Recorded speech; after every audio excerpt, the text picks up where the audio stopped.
Amis de la Vénusie, bonjour à tous, j'espère que vous allez tous très très bien. On se retrouve aujourd'hui pour une vidéo gourmandise, là c'est clair, d'ailleurs je vais repérer tous les petits gourmands, hein, mais vous avez tellement raison. Hein. Du coup on se retrouve pour la recette du chocolat au lait et du chocolat blanc sans sucre. Et comme ça on va pouvoir se faire un peu plus plaisir. Alors c'est vrai qu'il y en a un qui vous a constaté dans les commentaires Vénus du chocolat qui fait pas grossir, tu es sûr de toi? Non, en fait je suis d'accord, il fait grossir parce qu'il y a quand même du beurre de cacao. Et donc bah voilà, hein, du beurre, c'est du gras. Et donc ça fait grossir le gras. Mais le gras, c'est la vie les amis. Et comme j'ai coutume de dire, manger 1000 calories de gras, c'est pas équivalent à manger 1000 calories de sucre. Vous mangez 1000 calories de gras, vous allez moins grossir que si vous mangez 1000 calories de sucre. Donc, quand même, cette tablette de chocolat sera beaucoup moins grossissante, on va dire, que si vous mangez une tablette de chocolat classique. Pour ce faire, nous aurons besoin de beurre de cacao. Alors, oui, c'est vrai. Je tiens à préciser que tout ce que vous allez voir sur cette vidéo a été entièrement sponsorisé par ma carte bleue. Donc, tous les produits que je vais vous montrer sont des produits que j'utilise du quotidien, mais avec lesquels je n'ai aucun partenariat.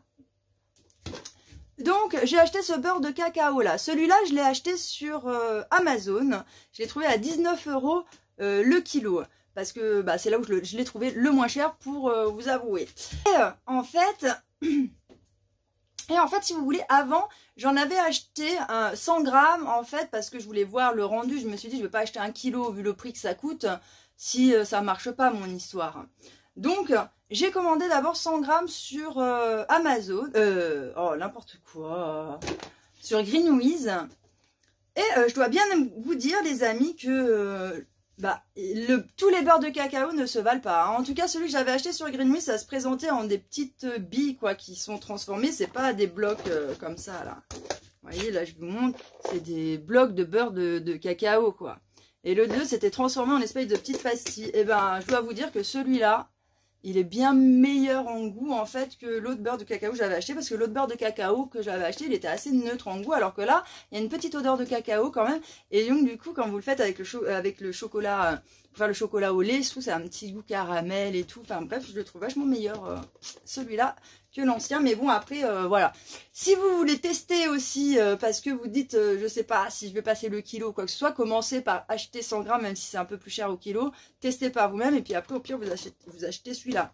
J'ai lu sur Amazon qu'il y avait des commentaires de gens qui disaient que ça c'était ranci et que ils n'avaient pas le bon poids et tout dedans. Moi, j'ai pas eu ce problème-là. Je suis super contente. Donc, voilà. Après, vous êtes grand, chacun fait comme il veut. Pour le chocolat noir que l'on va utiliser à l'intérieur, alors j'en avais déjà parlé de ce chocolat noir là, vous le savez, moi je n'utilise que celui-là, c'est d'Ardenne. J'adore ce chocolat noir et en fin de compte, vers chez moi, c'est le seul chocolat noir sans sucre, hein, c'est du 100%, hein, attendez, on va c'est écrit là, 100% cacao, il y a rien en fait d'autre dedans que du cacao. Et dessus, c'est écrit à pâtisser, mais en fin de compte, ils ont exactement le même, qui n'est pas à pâtisser, mais c'est exactement les mêmes ingrédients derrière, sauf qu'en fait, celui-là, il fait 180 grammes et que l'autre, il fait la moitié. Hein. Donc, moi, je préfère acheter 180 grammes d'un coup, et puis comme ça, je suis tranquille, plutôt que d'acheter des trucs qui sont super fins, quoi. Mais bon, voilà, si vous n'utilisez pas ce chocolat noir à l'intérieur de votre recette, bah, fatalement, le goût, il va être différent. Tous les chocolats noirs ne se valent pas, hein. Donc, je ne peux pas vous garantir, si vous n'utilisez pas celui-là, le goût que ça va avoir. Et je ne peux pas vous garantir, si vous ne trouvez pas du 100% noir, qu'est-ce que ça va rendre à la finalité derrière.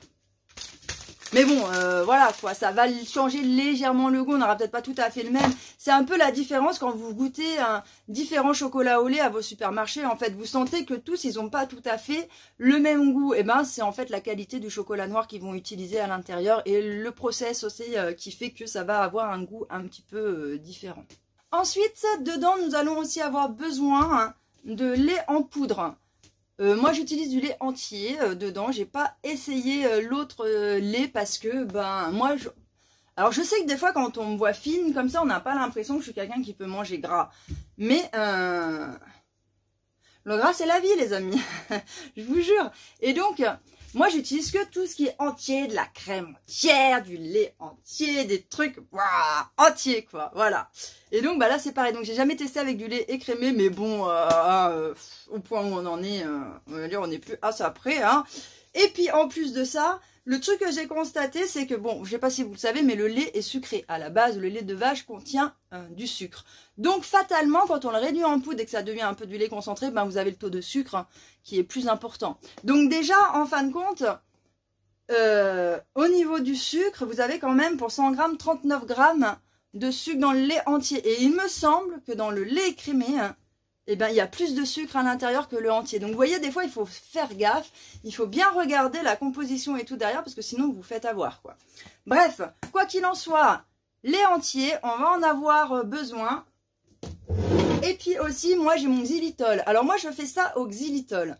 Vous pouvez très bien faire ça. Si vous n'avez pas de xylitol, vous pouvez faire avec du sucre, hein. Je pense qu'il n'y a pas de problème. Je pense même que ça doit pouvoir se tenter avec le miel. N'hésitez pas, ça doit changer le goût, ça doit donner un petit truc... Franchement, n'hésitez pas à faire plusieurs tests et tout comme ça. Moi, j'utilise le xylitol à l'intérieur et le xylitol ne se comporte pas du tout pareil que le sucre quand on le fait fondre ni quoi que ce soit. Du coup, il est vrai que si vous n'utilisez pas du xylitol, ben voilà, la texture du chocolat sera peut-être légèrement différente, hein, vu que le sucre ne se comporte pas pareil, mais no panique. Moi, les recettes que je prends et que je m'essaye, elles sont pas faites avec du xylitol, hein. Elles sont faites avec du sucre. Donc, si je m'en sors avec des recettes où à la base, il n'est pas censé avoir du xylitol et que moi, que j'y arrive à faire un truc, je pense que vous mettez du miel, n'importe quel sucre à l'intérieur, même les érythritol ou tous ces autres sucres-là, bah, je pense qu'il n'y aura pas de souci, quoi. Et puis après, vous verrez à la texture quand vous avez l'habitude d'en faire, et ben, ce qu'il faut rectifier ou non. Parce que oui, c'est ça l'important, en fait, les amis, de cuisiner par soi-même. Parce qu'au début, tout le monde me dit, mais waouh, Vénus, c'est trop forte en cuisine. Mais non, en fait, j'étais forte comme tout le monde, aussi nulle que tout le monde. C'est juste qu'à force de cuisiner et à force de s'y mettre, et ben, on prend des gestes, on apprend des choses, on prend des coups d'œil, on apprend plein de choses, en fait. Et après, moi, maintenant, il est vrai que quand je prends une recette sur Internet, eh ben, je la teste la première fois, tout de suite, maintenant, je vois ce qui va pas dedans et ce qu'il faut que je rectifie, et voilà, quoi. Donc, lâchez-vous, les amis, faites-vous confiance, et puis, en plus de ça, il y a des fois, c'est en faisant des erreurs culinaires qu'on a découvert des trucs de fou, hein. Donc, qui sait, peut-être vous serez le créateur ou l'inventeur d'un nouveau truc de demain, quoi. Bon, allez, les amis, on y va, ce truc de chocolat, parce que je sais, il y en a, ils se disent, mais là, Vénus, ça fait je sais pas combien de minutes qu'elle blablate, on veut le chocolat. On est parti, les amis. Donc, nous allons besoin d'avoir une petite casserole dans laquelle on va venir mettre la majorité de nos ingrédients. Donc, c'est-à-dire le chocolat noir, le beurre de cacao et le sucre. Et nous allons prendre le tout et le faire chauffer au bain-marie. C'est important de le faire chauffer au bain-marie et non au micro-ondes, car ça risque d'altérer votre goût. Le micro-ondes est un peu trop puissant, en fin de compte, violent pour le beurre de cacao et le chocolat, etc. Dans le même temps, pendant que ça, c'est sur le feu en train de fondre tranquillement, comme vous pouvez voir à côté, j'étais en train de faire des conserves, nous allons nous occuper du lait. Donc pour ce fait, on va prendre notre poudre de lait et dedans, on va venir rajouter un petit peu d'eau. Alors moi, ce que je vous conseille, c'est de rajouter vraiment très peu d'eau au fur et à mesure jusqu'à ce que vous obtenir une pâte. Il ne faut pas que ce soit trop humide parce qu'après, plus ce sera humide, plus ce sera difficile pour le chocolat de figer, quoi. Si vous voulez, il sera mou. Donc, c'est important de mettre juste la dose qu'il faut pour que ce chocolat, que ce lait en poudre, en fait, se dissolve à l'intérieur. Sinon, ça va faire des petits granules. C'est pas désagréable en bouche. La première que j'ai faite, elle était blindée de petits granules. Le chocolat est bon, etc. Mais voilà, hein, c'est vrai que moi, j'aime bien manger du chocolat qui soit lisse, quand vous le sucez et tout ça. Bref, c'est quand même beaucoup plus sympa que d'avoir des trucs petits granules, quoi. Mais bon, voilà, sachez que même si ça fait un peu des granules, c'est pas quelque chose de désagréable à manger.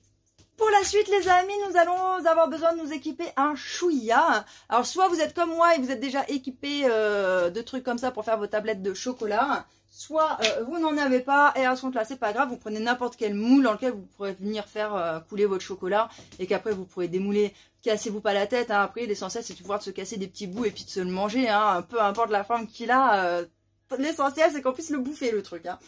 Donc vous inquiétez pas. Ensuite, je vais utiliser un petit mixeur. Alors pourquoi il faut utiliser un petit mixeur, notamment quand on utilise du xylitol, parce que le xylitol ne se comporte pas pareil en fait que le sucre, et notamment quand on le met dans une matière grasse. Et donc là, comme on utilise du beurre de cacao, vous allez voir, dès que vous allez mettre le xylitol à l'intérieur, le xylitol en fait, lui, il va faire des petits granules. Il devient un peu solide, quoi, c'est un peu bizarre. Et donc, si vous ne le passez pas au mixeur, bah, quand vous allez manger du chocolat, vous allez entendre ce sucre qui se sera un peu aggloméré en cristaux, quoi. Et donc, ça va croustiller un peu sous la dent. Bon, c'est pas bien gênant, mais voilà, quoi. Vous le savez, c'est nécessaire. Voilà, on peut le faire comme ça. Ensuite, je pense qu'avec un pilon, ça doit pouvoir le faire aussi. Hein. Donc, essayez plusieurs techniques. Hein. Soyez créatifs. Quand on n'a pas de thune, on est créatif, les amis. Hein. Donc, je pense que comme ça devrait pouvoir le faire. Moi, par chance, je vous jure, mon petit mixeur que j'ai là, c'est ma meilleure amie quand elle a déménagé. Hein, elle me l'a filé, elle en voulait plus. Et franchement, je suis trop heureuse qu'elle me l'ait donné. Mais je m'en sers grave. Je le kiffe trop, ce mixeur-là. Et je ne savais pas, mais c'est Seb ou Moulinex qui fait ça. Bref, des marques que j'aime bien, quoi. Que j'achète. Bref. Alors, une fois que au bain-marie, notre chocolat, notre beurre de cacao et notre xylitol a fini de fondre, eh bien, nous allons venir mixer tout ça. Alors, avant de mixer tout ça, on va venir mettre 1,5 ml ou 1 ml, vraiment très très peu, d'arôme vanille. Je peux vous assurer, les amis, si ça fait toute la différence. Ça n'a rien à voir de le mettre dedans ou non, mais il faut vraiment juste mettre la dose qu'il faut. Donc ensuite, on va rajouter notre lait, soi-disant en poudre, à l'intérieur et on va venir mixer tout ça. Alors là, j'ai un peu galéré dans cette vidéo parce que j'ai cassé ma tête de mixeur et j'ai pas la bonne lame en fait pour faire ce truc-là. Donc on voit que ça mixe pas tout le contenant. Donc j'ai vraiment hâte. J'ai pu trouver ces pièces détachées là que dans une seule boutique sur précommande et tout. Donc j'espère que ça va pas mettre 10 000 ans si vous voulez arriver chez moi. Hein. Et j'ai hâte de recevoir cette nouvelle tête pour pouvoir voilà, faire des tablettes de chocolat un peu plus lisses parce que là du coup c'est vrai que c'était un peu plus grossier que d'habitude quoi. Bon, on sent qu'il y a 2-3 petits granules alors que d'habitude il n'y en avait vraiment aucun avec mon autre tête de mixage quoi si vous voulez.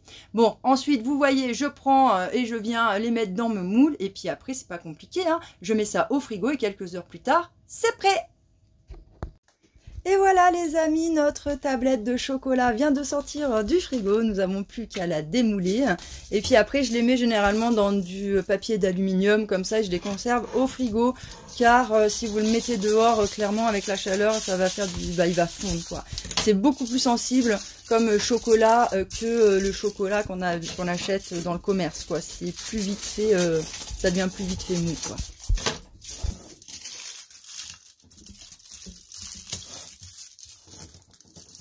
Et voilà les amis, vous savez donc faire votre chocolat au lait du début jusqu'à la fin. Et bien évidemment pour le chocolat blanc c'est exactement le même principe en fait, sauf qu'on ne met pas de chocolat noir à l'intérieur. Donc vous allez voir, c'est super simple. N'hésitez pas les amis à me faire un retour dans les commentaires, j'adore quand vous faites des retours et vraiment c'est assez valorisant et ça motive quoi si vous voulez. Quand je vous fais des recettes et que vous me dites « Ah Vénus, moi j'ai testé ta recette, j'ai trop aimé », là j'ai eu plein de retours positifs sur les recettes de ma glace, donc merci beaucoup les amis. Et donc voilà, comme vous savez, les vidéos culinaires sont des vidéos que je ne prends pas forcément énormément de plaisir à faire, je trouve ça chiant parce qu'en fait c'est extrêmement long déjà à filmer, après il faut faire les voix par-dessus, tout mettre au bon moment, c'est des vidéos qui prennent extrêmement beaucoup de temps en fait à filmer, surtout que moi en plus d'être là blablabla, je vous montre pas que les choses, voilà, je vous donne mes petites astuces et tout ça, donc bref, tout ça pour vous dire que à chaque fois que j'ai des retours dans vos commentaires, que ce soit positifs ou négatifs, dans tous les cas, voilà, ça me motive quoi. Bref les amis, je vous embrasse très très fort et puis je vous dis à lundi pour la prochaine vidéo. Ciao!